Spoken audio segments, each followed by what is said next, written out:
السلام علیکم بچوں آج ہم اگلی قسط حضرت موسیٰ علیہ السلام کی کہانی کے حوالے سے لے کے آئے ہیں۔ جیسا کہ آپ جانتے ہیں کہ حضرت موسیٰ علیہ السلام ایک عرصے تک شاہی تربیت میں رہتے ہوئے جوان ہوئے۔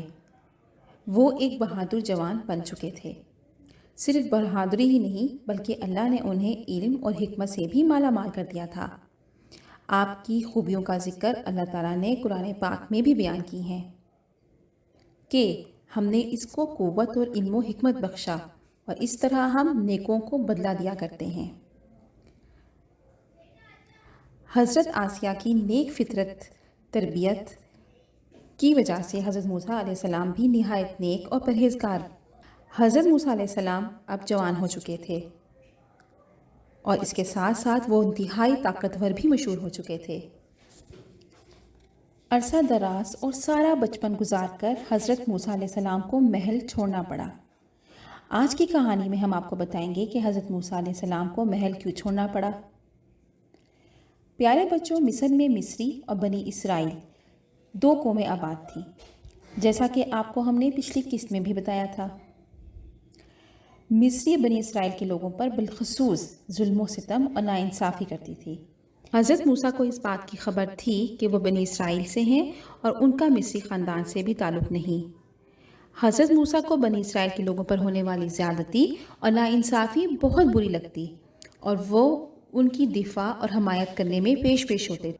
چونکہ آپ نہایت بہادر مشہور تھے اور مصر کے بنی اسرائیلی انہیں اپنا حمایت اور مدد کرنے والا سمجھتے تھے۔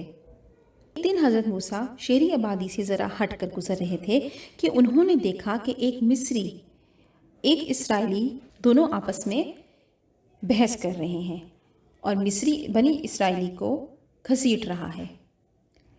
اس شخص نے جب موسیٰ کو دیکھا تو مدد کے لیے فریاد کی۔ حضرت موسیٰ کو یہ منظر اور مار پیٹ دیکھ کر سخت غصہ آ گیا۔ چونکہ وہ ظلم عام دیکھتے آئے تھے اور مصری ناانصافی اور زیادتی کر جاتے تھے تو ان کے ذہن میں پہلا خیال یہی آیا کہ بنی اسرائیل کی حمایت کی جائے۔ چنانچہ پہلے انہوں نے مصری کو باز رہنے کو کہا مگر وہ مصری نہ مانا۔ پھر کیا تھا، موسیٰ علیہ السلام کو غصہ آ گیا اور انہوں نے غصے میں ایک تماچا رسید کر دیا۔ وہ مصری اس زبردست تماچے کو برداشت نہ کر سکا اور وہی موقع پر ہی مر گیا۔ حضرت موسیٰ نے جب اس کو مرتے دیکھا تو انہیں اپنی غلطی کا احساس فوراً ہو گیا اور دل میں انہوں نے اللہ تعالیٰ سے نہایت شرمندگی محسوس کی اور یہ بھاگ گئے کہ شیطان کی چال تھی، جس کے بہکاوے میں آ کر وہ اپنے غصے پر قابو نہ پا سکے اور انہوں نے اپنے رب سے معافی مانگی۔ پیارے بچوں، اس واقعے کا ذکر قرآن پاک میں بھی موجود ہے اور حضرت موسیٰ علیہ السلام کی وہ پیاری سی دعا بھی موجود ہے، ربا انی ظلمت نفسی فاغفر لی۔ تو فرعون مصری قوم کے لیے انتہائی حساس تھا اور اس کو جب ایک مصری کے قتل کی خبر پہنچی تو وہ انتہائی آگ بگولا ہو گیا اور اس نے اس کے قاتل کو فی الفور پکڑنے کے لیے اپنے کارندے لگا دیے۔ بچوں، کچھ دن ہی گزرے تھے کہ اتفاق سے موسیٰ نے اسی بنی اسرائیلی کو پھر کسی مصری سے لڑتے دیکھا۔ حضرت موسیٰ کو اس بنی اسرائیلی پر غصہ آ گیا۔ حضرت موسیٰ نے دونوں کو سمجھایا اور بنی اسرائیلی کو بھی ڈانٹا اور باز رہنے کو کہا۔ یہ بات اس اسرائیلی کو پسند نہ آئی۔ اس نے شرارتاً اور دھمکانے والے انداز میں آپ کو اس پچھلے واقعے کی یاد دلائی۔ اسے معلوم تھا کہ فرعون اس مصری کے قاتل کی تلاش میں ہے۔ اس وقت جب یہ بات وہ کر رہا تھا تو پاس ہی فرعون کا کوئی کارندہ بھی کھڑا تھا۔ اس نے یہ بات فٹافٹ بادشاہ تک پہنچا دی۔ پھر کیا تھا، فرعون نے فوری طور پر موسیٰ کو پکڑنے کا حکم جاری کر دیا۔ پیارے بچوں، جب فرعون یہ حکم دے رہا تھا تو اس وقت وہاں شاہی خاندان میں ایک نیک دل آدمی بھی موجود تھا۔ یہ ایماندار اور اچھا آدمی تھا اور اس کے حضرت موسیٰ علیہ السلام سے بہت اچھے تعلقات تھے۔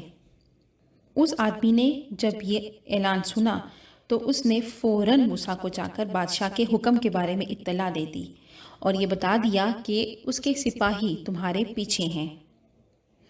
اور اس کے ساتھ ساتھ اس نیک دل آدمی نے حضرت موسیٰ علیہ السلام کو یہ مشورہ بھی دیا کہ تم ہجرت کر کے مدین چلے جاؤ موسیٰ علیہ السلام کو اس کا یہ مشورہ اچھا لگا اور انہوں نے مدین کی طرف ہجرت کرنے کا سوچ لیا اور وہیں سے مدین کی طرف روانہ ہو گئے۔ پیارے بچوں، مدین جا کے ان کے ساتھ کیا واقعات پیش آتے ہیں اس کے بارے میں ہم آپ کو اگلی ویڈیو میں بتائیں گے۔ تب تک کے لیے اجازت، اللہ حافظ۔